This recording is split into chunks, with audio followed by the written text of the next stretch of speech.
Alright, imagine this. You're scrolling car news late at night, and suddenly Hyundai drops something big, literally. That's the Hyundai IONIQ 7, and if you're even remotely into SUVs, EVs, or just cool future cars, this one deserves your attention. So let's talk about what's coming, why it matters in the US, and why the IONIQ 7 might end up being one of Hyundai's most important vehicles yet. First off, the vibe. The IONIQ 7 is bold. Hyundai isn't playing it safe here. This thing has presence. It's boxy in a confident, modern way, kind of futuristic but not weird.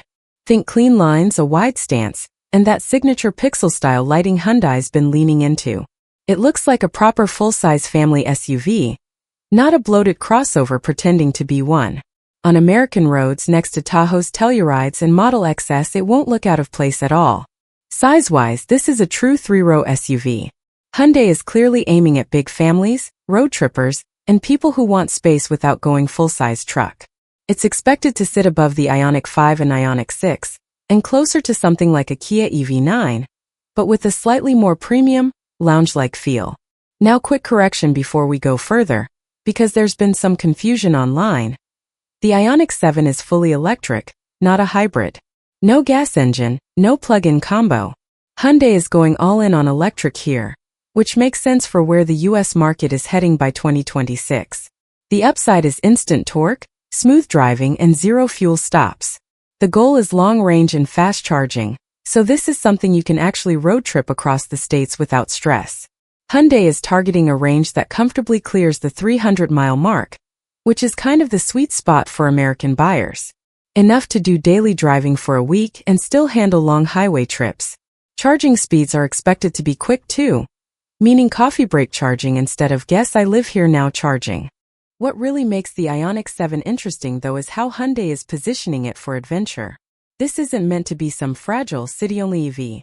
It's expected to offer all-wheel drive, higher ground clearance than the smaller IONIQs, and driving modes that can handle dirt roads, snow, camping trails, and bad weather. Not hardcore rock crawling, but the kind of off-road capability most SUV owners actually use: national parks, ski trips, muddy driveways, that kind of thing. Inside is where things get really cool. Hyundai is leaning hard into the living room on wheels idea. Flat floors, tons of legroom, and a super open feel thanks to the EV platform. The second row is expected to be ridiculously comfortable, and the third row should actually be usable by adults, which is huge in the US market. The design inside is clean and modern but not cold. Big screens, yes, but also physical controls where they matter. Hyundai has been getting better and better at this balance. Expect ambient lighting, smart storage everywhere, and seats designed more for long road trips than aggressive driving. This is the kind of SUV where kids fall asleep instantly and adults don't complain about their backs after 3 hours.